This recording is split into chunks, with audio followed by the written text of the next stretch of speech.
Mira, a propósito, en México, el 19 de noviembre fue declarado Día Nacional contra el Abuso Sexual Infantil. Esto con el fin de visibilizar y coordinar acciones para evitar estos flagelos que enfrentan los menores en el país y, por supuesto, garantizar una vida libre de violencia y de acoso. Y para conocer precisamente estas cifras y también los indicadores al respecto, vamos a conversar con Cándido Pérez, quien es investigador de IRRI Institute. Cándido, muy buena tarde. Es un tema, por supuesto, preocupante, es un tema alarmante y quisiera saber cómo está México en este índice de abuso a menores.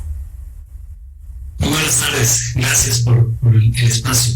Sí, desgraciadamente, a partir de este informe que desarrollamos desde la Comunidad Loca, que es una iniciativa integrada por más de 50 organizaciones que buscamos prevenir la violencia sexual infantil, pues los datos no son alentadores. En el estudio damos a conocer los resultados del análisis de los delitos sexuales que ocurren contra toda la población, no solamente niños, niñas y adolescentes, y lo que vemos ahí es que en la gran mayoría de delitos sexuales, me estoy refiriendo a abuso sexual, violación, hostigamiento, hay un incremento continuado desde los últimos años. El estudio toma datos desde 2015 hasta 2020 y que particularmente en algunos delitos como abuso sexual, la situación es verdaderamente preocupante por estos incrementos continuados. De acuerdo, es un caso muy delicado hablar de los abusos sexuales porque cuando vemos estos estudios, estos indicadores nos hablan de que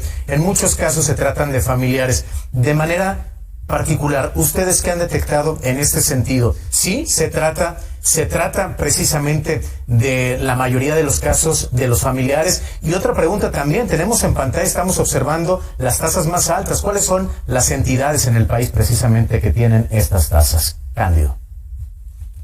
Sí, respecto a la primera pregunta, sí, desgraciadamente, particularmente los delitos sexuales, esto no solamente en el caso de niños, niñas y adolescentes, pero evidentemente también respecto a ellos, la gran mayoría de los casos están relacionados a un victimario que es una persona conocida, sea que viva dentro del mismo hogar o un familiar o alguna persona cercana a la familia. Desgraciadamente los delitos sexuales están asociados con esa problemática. Respecto a lo segundo, de dónde se encuentran las tasas, como les comentaba, efectivamente hay estados donde preocupa de manera más importante este tipo de delitos. Por ejemplo, en el caso de Quintana Roo, en los delitos sexuales, en cuanto a las tasas, es el estado con el número 1, seguido de California Sur, Querétaro, Chihuahua, Ciudad de México, son los primeros lugares. Es muy importante decir, en el estudio, además de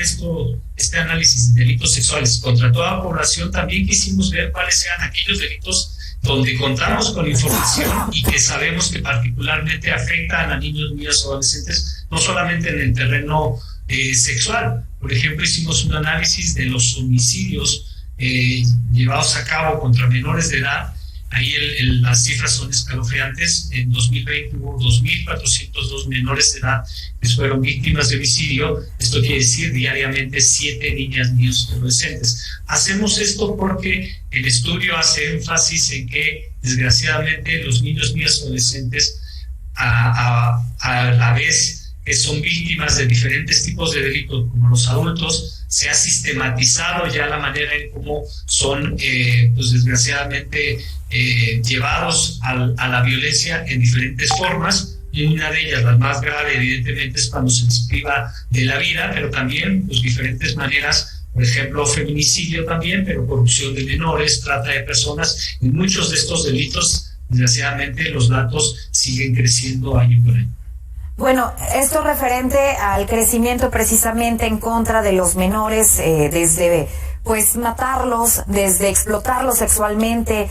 Estos datos que nos das que de verdad son alarmantes, y para preguntar referente a ello, ¿qué está haciendo la autoridad? ¿Hay algún también cambio en donde se esté practicando precisamente la autoridad, pues hallazgos, estén dando resultados también a la sociedad para reducir estas tasas tan alarmantes en contra de los niños?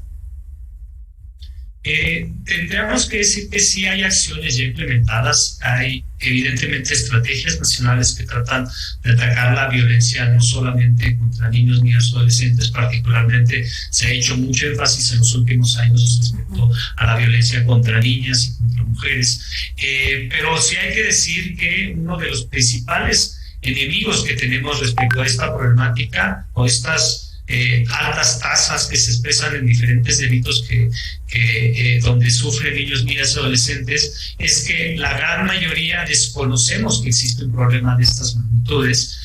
A veces creemos que son casos más o menos aislados, los que vemos en medios de comunicación, y lo primero que nosotros afirmamos desde el estudio es que ya observamos en esta población de menores de edad violencia generalizada en muchos delitos. Por lo tanto, lo más importante, y ahí involucramos a las autoridades, es que hay que visibilizar estos datos y por lo tanto buscar un factor muy importante, incrementar la denuncia.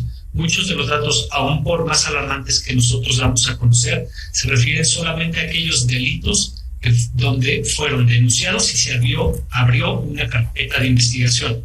Sabemos por otras encuestas nacionales que casi el 95% de los delitos de tipo sexual no son denunciados, es decir, desconocemos la gran mayoría de los casos en donde estén siendo víctimas, tanto adultos, pero particularmente niños, niñas y adolescentes. De acuerdo, Cándido Pérez, te agradecemos muchísimo tu tiempo, por supuesto, esta entrevista para poner en claro y sobre la mesa este tema tan importante para México. Muchísimas gracias. Gracias, muy buenas tardes.